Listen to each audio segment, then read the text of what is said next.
is Neha and my channel is all about studies, health and online marketing. So I will be giving you tips regarding these three topics. If you want me to make another videos regarding these three topics, you can comment me in the comment box so I can make it for you all. So today I am with my video concentration of ore part 2. As I told you concentration के 3 parts होते हैं, तो concentration of ores के भी 3 methods होते हैं. उसका first method मैंने आपको लास्ट वीडियो में बता दिया था. अगर आपको वो देखना है तो मैं उसका लिंक डिस्क्रिप्शन में दे दूंगी, आप देख सकते हो.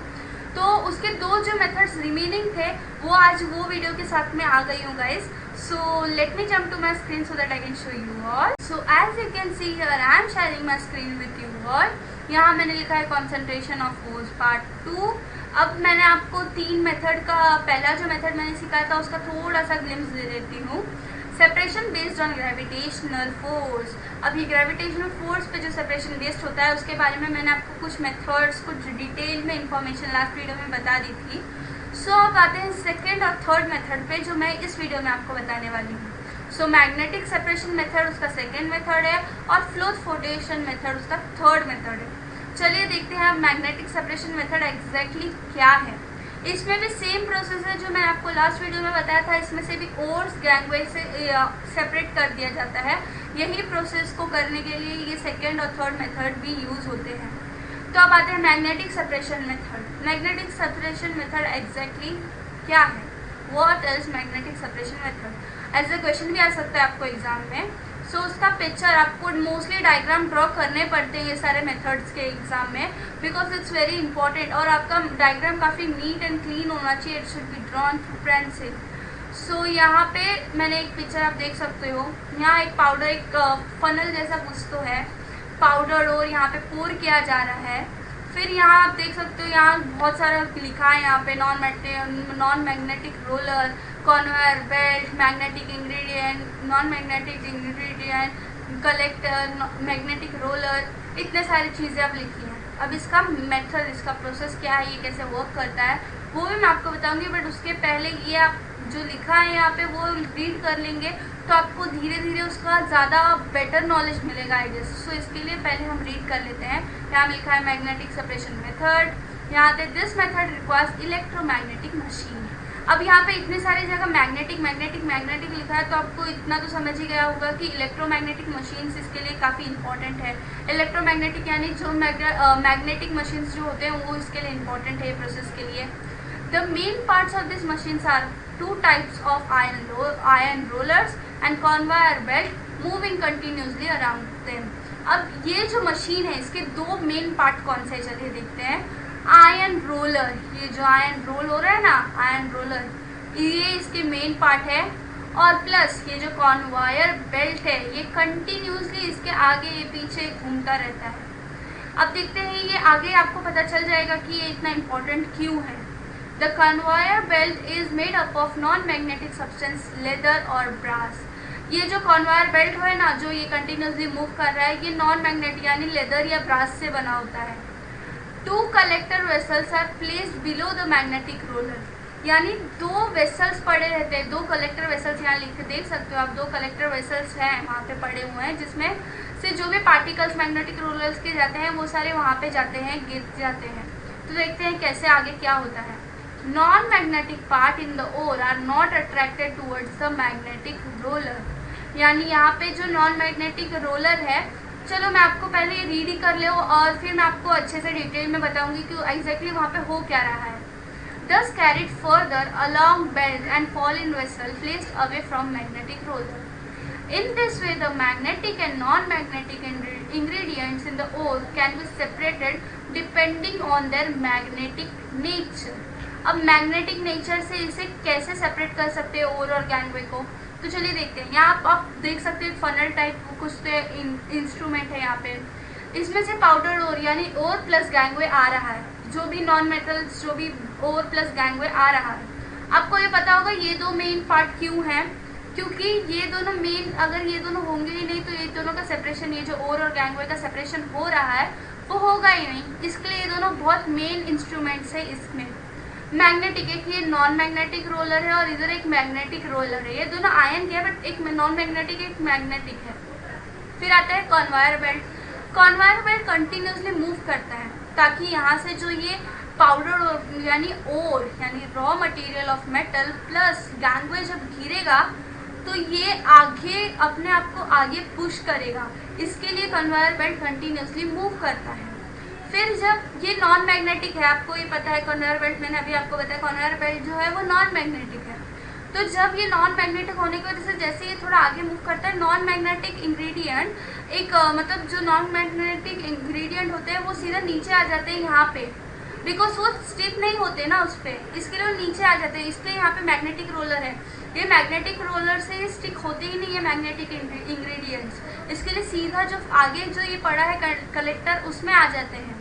प्लस जो मैग्नेटिक रोलर होते हैं उस ये मैग्नेटिक सब्सटेंस होते हैं, यानी हमारे जो मेटल्स होते हैं ओर्स होते हैं वो ये मैग्नेटिक रोलर की वजह से उसी में स्टिक हो जाते हैं। तो ये जब रोलर आगे थोड़ा सा होता है तो ये magnetic ingredient second collector box में गिरते हैं। अब आपको आई होप अच्छे से क्लियर हो चुका होगा कि ये सेपरेशन होता कैसे है। गैंगवे नॉन मैग्नेटिक मटेरियल्स हैं। गैंगवे जो होते हैं, इम्प्योरिटीज जो होते हैं वो नॉन मैग्नेटिक होते हैं, जिसकी वजह से वो स्टिक नहीं होते। और इसी बेस पे इसके ही चलते आपको मैग्नेटिक नेचर के बेस पे ये दोनों आप सेपरेट कर सकते हैं। For example cassiterite is a tin ore. जो कैसेटेराइट आपको जो टीन मिलता है ना, टीन उसका एटॉमिक नंबर 50 है। टीन का जो ओर होता है वो कैसेटेराइट होता है और उसको भी यही सेपरेशन मेथड से सेपरेट किया जाता है। So I hope magnetic separation method आपको क्लियर हो चुका होगा। सो अब आते हैं फ्रोथ फ्लोटेशन मेथड है। अब ये थर्ड मेथड है। इसमें क्या होता है चलिए देखते हैं। ये भी काफ़ी सिंपल सा मेथड है।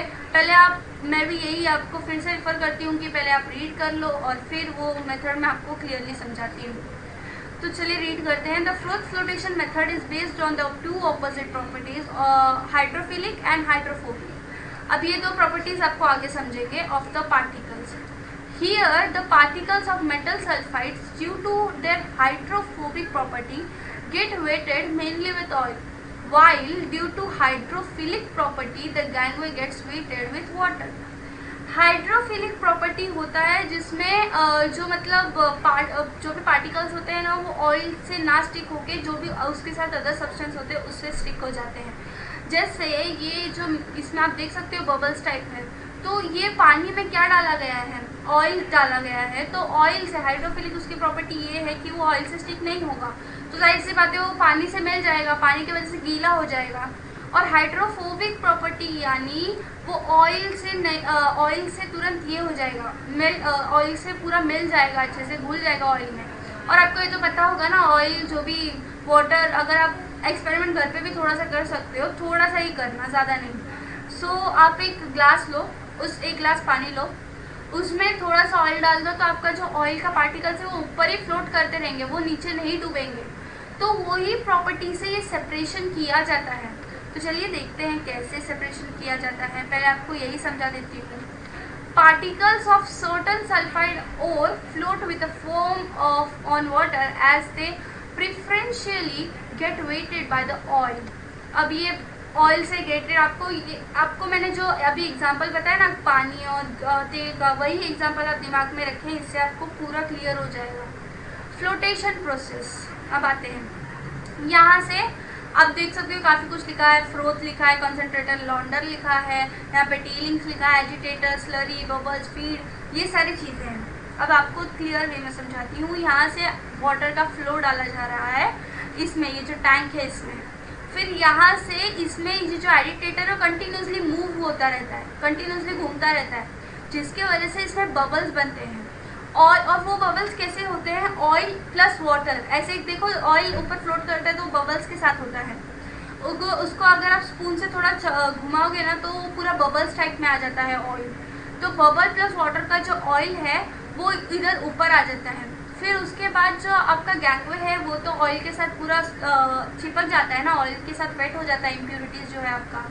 तो जो ऑयल के साथ बचता क्या है, ऑयल के साथ ऑयल के साथ मिल कौन जाता है इसमें, वो है सल्फाइड्स, यानी जो मेटल होते हैं। तो ऑयल जब ऊपर आता है तो वो फ्लो होते होते होते होते फ्रोथ बोलते हैं उसे, फ्रोथ होते होते यहाँ पे आ जाता है, यानी मेटल्स पूरा सेपरेट हो जाते हैं। और आपका गैंगवे जो है वाटर के साथ मिलने की वजह से हैवी हो जाता है, तो नीचे आ जाता है और ये टेलिंग्स के थ्रू वो नीचे निकल जाता है।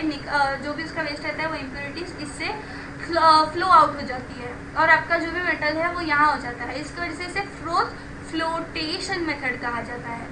सो आई होप इतना आपको क्लियर हो गया होगा। For example this method is use for concentration of zinc blende. Zinc blende के कॉन्सेंट्रेशन के लिए ये मेथड यूज हुआ जाता है।